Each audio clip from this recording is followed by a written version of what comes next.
Hello, everyone, and welcome to the weekly analytics instrumentation sync for December the 17th. The first agenda item is a combined one from Tanisha and myself to go through the 17.8 milestone plan, our top objectives, and also do a bit of Q&A if there's any questions. Tanisha, would you mind kicking us off with that one? Yeah, sure. Let me just share my screen.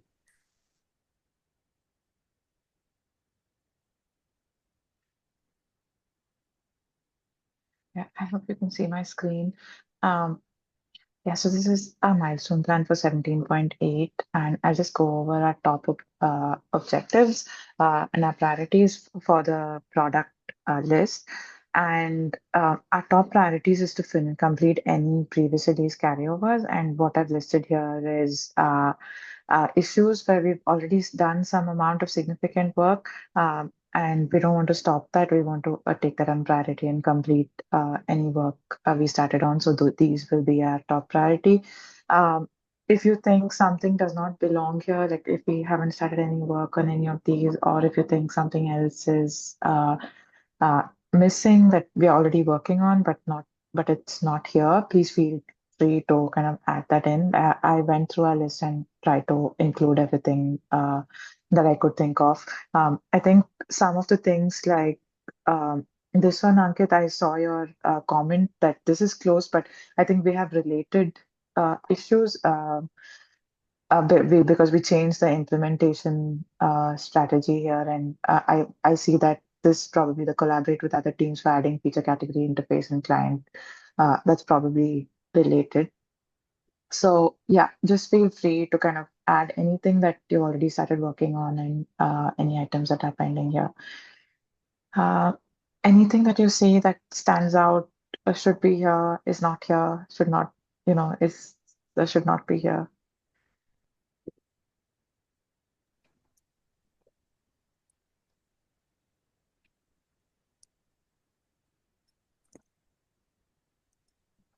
Tanisha, would you mind walking us also through our top objectives? Yeah, sure. Yeah, Thanks. so a milestone objective is to cover any previous release carryovers and any high priority maintenance issues and bugs. So that's our top priority for the objective. And the second is our OKRs. We would like, obviously achieve a a reasonable completion rate at the end of the quarter. So anything that's listed in our Q4 OKRs, but that's another of our objective is to make some progress there. Yeah.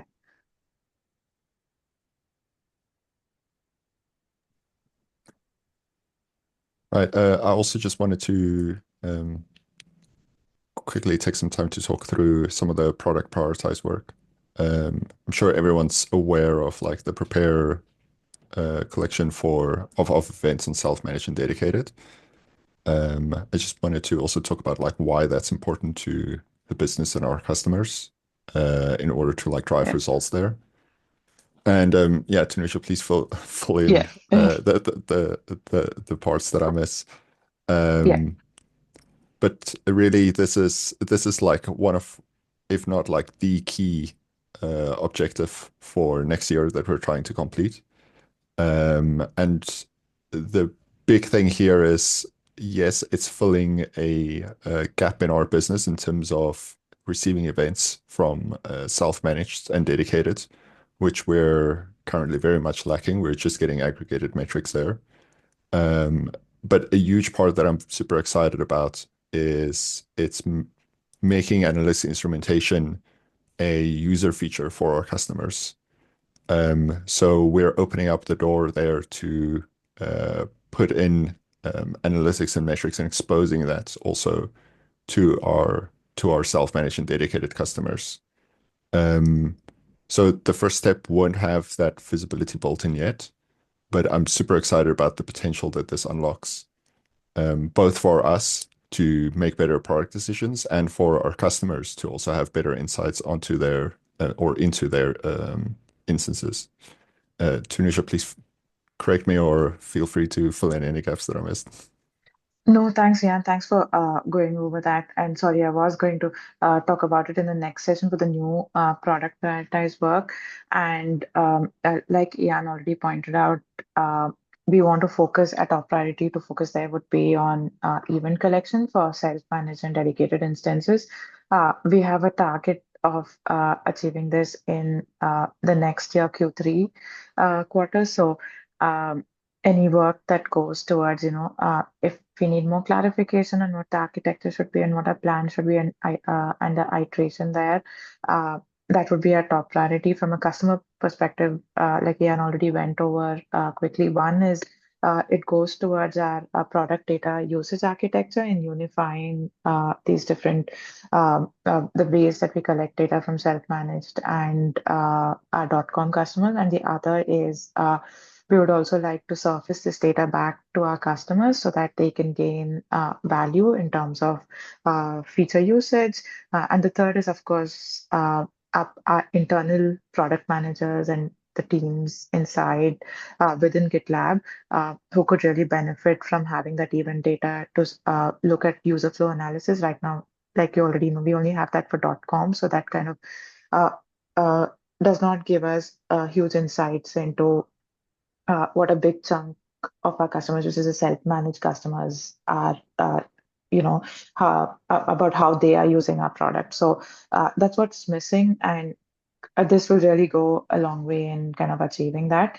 Um, Also, I guess everyone's already aware when in 2019, when we rolled this out, there was a lot of um, negative customer sentiment around it. So this time when we do roll it out, we want to be very careful about communication and letting customers know in advance that this is coming up. So if we do work on an iteration plan, or if we're uh, working on rolling this out iteratively, that's something that we need to keep in mind as well, that we would need to communicate this to customers well in advance and get more feedback and things like that. So I think what I foresee is the communication and the feedback cycle from the customer, which will probably like kind of um, take us longer than I guess the actual work itself. And that's if you're going slow on this, it's because we want to be more careful on those aspects. Yeah. Any questions or comments on um, with related to event data collection from self-managed and dedicated? Yeah. I see that we have this item of height collector behind Cloud Connector. And I've been in some discussions the last couple of weeks where there's been kind of going back and forward. Is that clear that we want to use Cloud Connector Oh, or that's a good question. It's still to be confirmed. Um, I think we can just link to the Epic there, um, because yeah, Jonas is currently breaking that down into like actionable work items. And the one that's like to be confirmed is which endpoint we use. So we're currently, I think, in the meantime, just saying there's going to be an event collector URL, but I'm still waiting for confirmation for what we should be using there. all right. Yeah, so then it might make more sense just to remove that item from this milestone. I don't know if we want to put something else like the event forwarder / proxy. Or Yeah, it makes sense. I think for now we can remove it and then fill in other details if we wish. yeah. I'll go ahead and do that. Okay, sounds good. Yeah, and the next item is related to that other OKR around red data collection. And as we collect, prepare to collect events for self-managed, one of the top concerns that we see from our customers is privacy. Um, so as we, work on that, it's also important that we have a process in place to make sure, that any red data that we are collecting is um, it probably partially automatically detected, and there's a process also in place to kind of, once we detect it, how do we kind of address it? And before that, also, how do we kind of avoid collecting it in the first place? And I know it's not 100% possible, but any work we do towards that um, would fall under here. Right now, I've listed down the issues that we already have. There's also an epic attached to our OKR for red data collection. So if you have any ideas of what we should do um, to address that, please feel free to add any issues under that epic. Yeah. Tanuja, I have one question here. This can be super interesting for us as a data team. What kind of approach you're using to identify the red data automatically? That's the question. How you're doing that? Yes. Yeah, I think right now we don't have a way to automatically detect red data in the system. That's something that we would need to explore.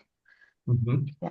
Okay. Because I already did some exploration using open source libraries, and also we ended up using Snowflake algorithm. I can share link with you, just can support you my exploration if you need it, because there are a couple of open source option with, I would say, not best scaling result, but yeah, if you're interested, I can share my insights with you. It's everything is written down in the issue.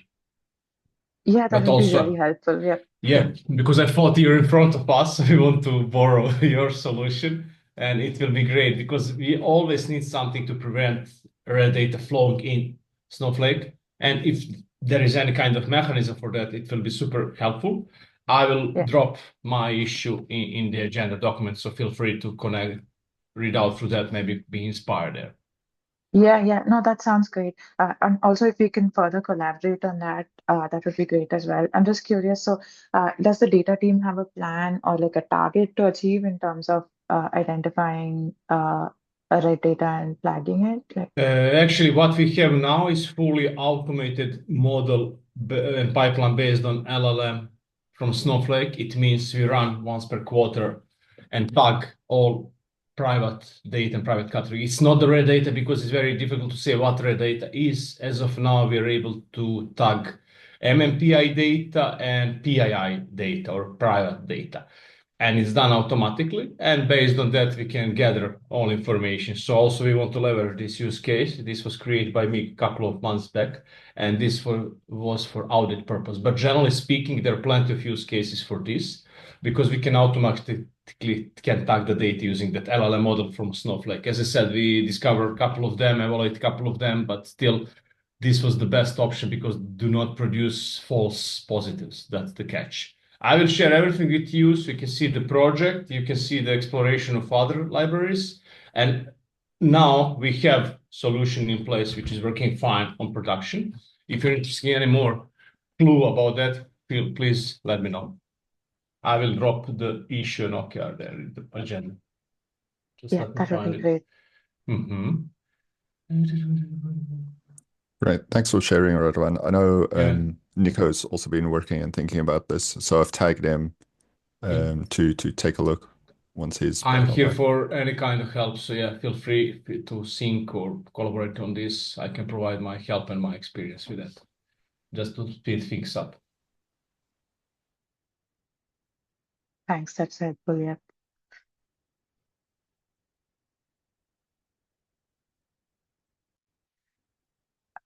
The next one on this list is related to having a unified instrumentation layer. I think Nico's been working on this, and he had this issue.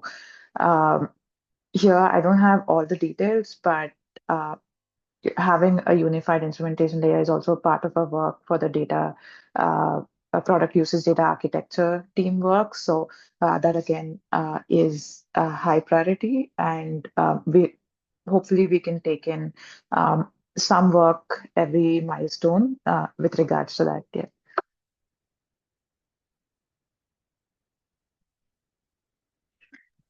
And finally, the other OKR we have is implement 3 or more improvements targeted at making instrumentation error-free. I saw a couple of existing issues that sort of related to our OKR there. So I've added those issues here.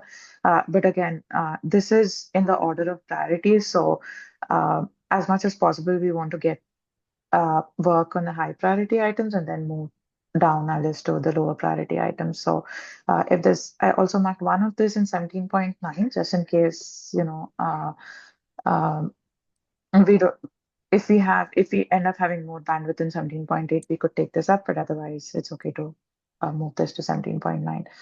Uh, if there's anything here that kind of will help us reduce the number of incidents, I know we've had like a lot of incidents in the recent past, and if any of this needs to be prioritized and worked on in order to reduce those incidents and bugs that we are spending a lot of capacity fixing, then we could always take a look and bump this up higher in priority to kind of to save some effort for the team in terms of the long term um, fixing issues and incidents and bugs. Yeah. Yeah, thanks for that. I'll also throughout the day continue to like some of those implementing like 3 improvements might change. Like you just said, like a one move to 79. I think one might be a duplicate or can fall under another issue that we have. But definitely the focus for this milestone with our reduced capacity, since it's the time of year where most people take some time off, should be on our top objectives. And yeah, 100%. If there's something that can be done to in like spare time, waiting for something small, like that would be great to fit it in. Or if there's something that can reduce incidents, that's perfect. That's like why we're trying to do this. But else, we should be focusing on our top objectives. It's the same for the engineering prioritized list. Is pretty much just going to be carryover. Because due to incidents and time off, like we weren't able to get to our backlogs so far. So it's all about carryover and preventing further incidents. On the topic of incidents, Nico and I also had a chat where we raised like we might want to look at updating our process for handling incidents, since you know we are not the root cause for a lot of incidents coming our way, but it's still taking up a lot of our team's capacity and creating a lot of context switching. So that's just an open question or thing that I'm gonna put out there for us to like maybe have some thoughts on. And if you really have, like, I'm happy to discuss it now. Um, but I agree with him, and I think there are some process improvements we can put in place, maybe some automation, to see what we can do in terms of better handling incidents coming our way from teams that have instrumented analytics, but that we're not directly responsible for. Do we have some kind of breakdown of the last incidents, of like grouping of the last incidents, like what actually caused them? And I kind of lost the overview over what Sure, actually happened. sure. It should be in the one-on-one docs, but I'll quickly take it out of and copy and paste it here.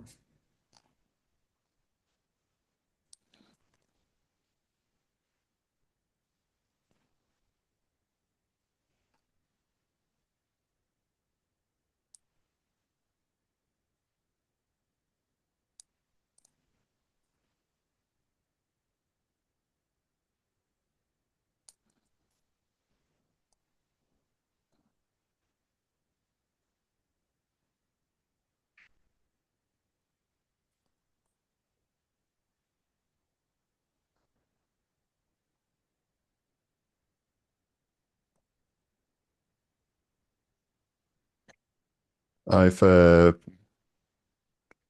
on a list in our agenda for the call.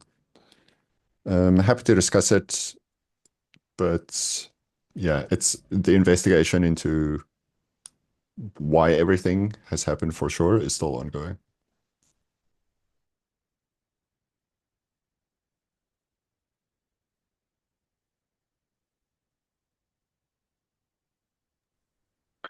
In general, when we have problems with service ping,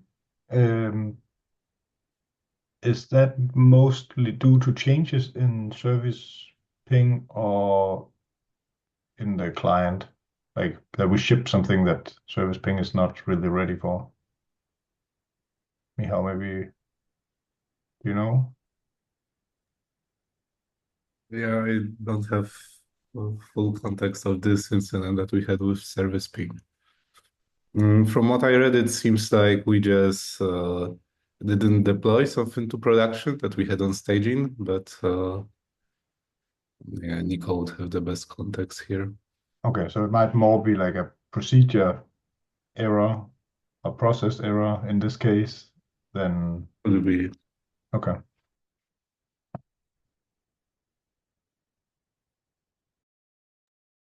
Although he also later added like another separate fix, so I am not fully sure. Yeah, okay. Maybe we should, maybe when we're back from holiday, do kind of a session of some kind. I don't know the format, but try to identify the kind of different classes of issues or incidents we've had and see what we can, like, maybe some of it needs to be can be solved or found earlier with monitoring. Maybe we need testing for some of it. But it seems like it's kind of like all, it can be all kind of different things, it seems like, over the last month or so. So I just wonder if we have like some super easy wins to do if we actually remembered what went wrong and what we should be looking for.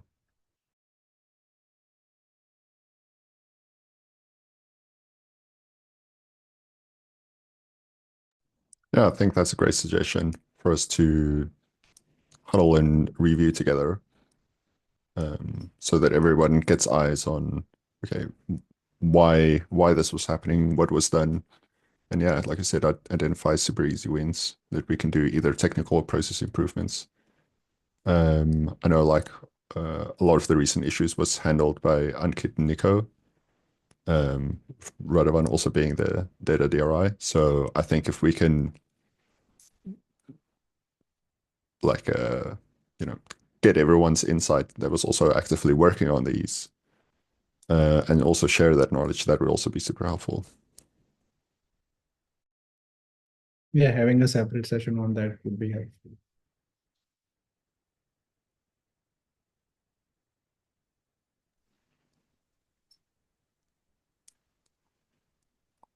Okay, anything else on this topic? Else we can move on to the next agenda item,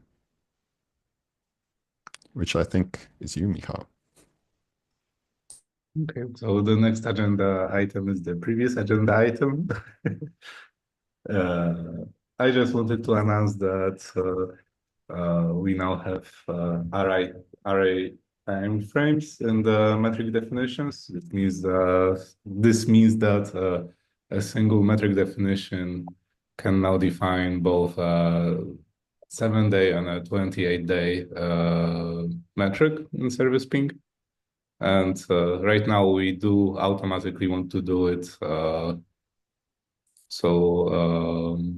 In MRs, we should start seeing the metrics having this array time frame. And Jonas has a first comment on it. Yeah, no, I just was like, this is great, really awesome that there's been so much duplication here. And then I wanted to highlight maybe mostly for Tanuja, that we could now merge existing metrics into one if we want to spend the time on it. I mean, there's some cost to that. There's some benefit to lower maintenance cost in the future, but it's something we could work on. Yeah. And Uh, it's a yeah. topic that we touched already before. I think maybe it makes sense to just make an issue for it. And like even if we don't plan it in any near future, we would have a point of reference. What do you think? Unless we have an issue for this already. I don't Yeah, think. first of all, thank. Oh, go ahead. Sorry, I just want to say thanks for all the work on this, Miho. I'm sure uh, anyone who's instrumented in the future will find this really useful, and it's definitely something we need to announce to teams. And again, it makes instrumentation much easier and simpler for our engineers that they don't have to do that separately. So, uh, yeah, if you can, please go ahead and announce it in the engineering Slack channel. Also, yeah, I think to Jonas's point and your point, Miho, I think it's good to have an issue in place and also kind of do some sort of estimation on what the weight would be in case we had to go back and uh, uh, you know, uh, change this for the older metrics so that we can weigh that against the benefits and also help us prioritize against the other tasks that we have here. Yeah, I think it's also one of this type of task where it would already be helpful to do like 10% of them. Like because that would every time we do a batch update of I don't know, like adding what have we been adding? Like changing ownership of groups, like with a product group changed name, or we had the feature category being added. Right? We just have fewer places to update. Yeah, so I think it's also a little tricky to like we can give an estimate of the whole like updating everything, but there's also value in updating just some of it.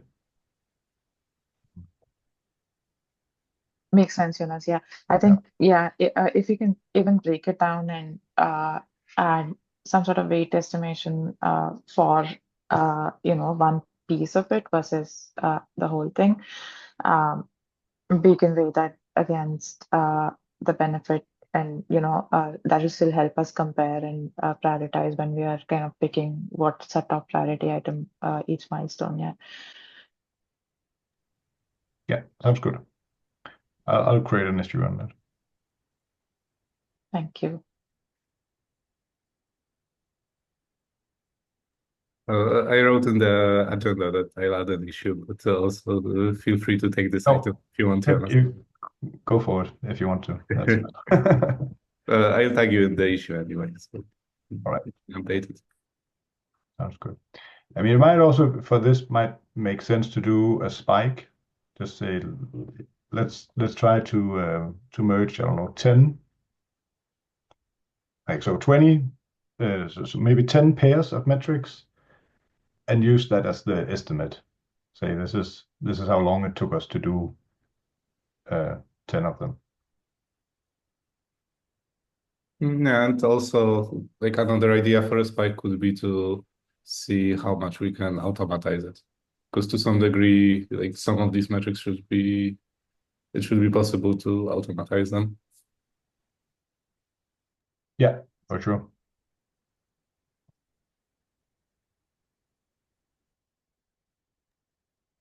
Ankit, do you have the next comment?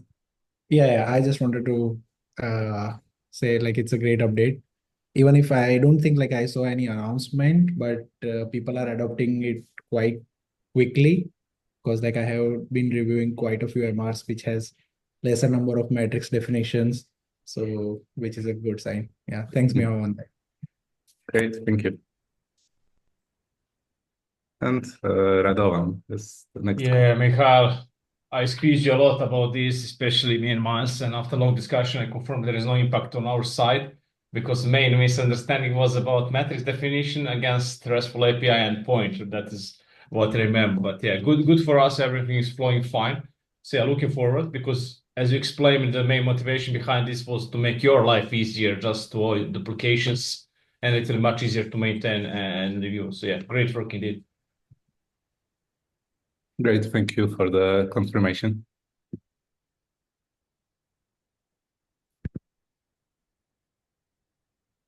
Just a quick question. Does this also have an impact on how much time we spend reviewing these MRs? Do you think that would reduce as well? Because Yeah. Yes, definitely. Because we don't need to compare two different files to see that like every single attribute is the same. yeah, that's really great. Yeah. And often if there is a misunderstanding, like something to address in a review, it will be present in both definitions. So both for us, but also for the author of the MR, the kind of the feed. It's easier to implement the feedback. It's not huge, but it's definitely simpler. Yeah, makes sense. Yeah, thanks. Yeah, a paper cut, but a pretty deep one.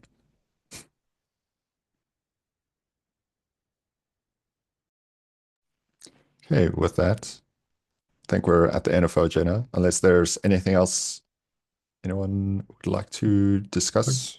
I would just want to address again that this change that was required for me how to implement the arrays where we now expose the event definitions, the metric definition through an endpoint, means that we can treat the metric definition files as internal to us.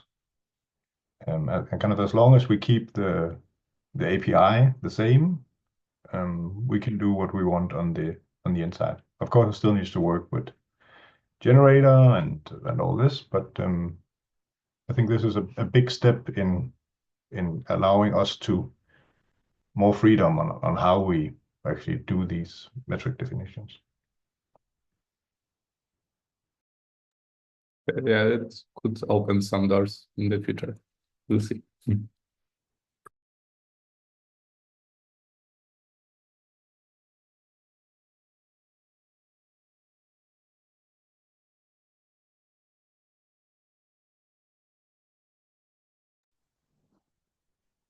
Right.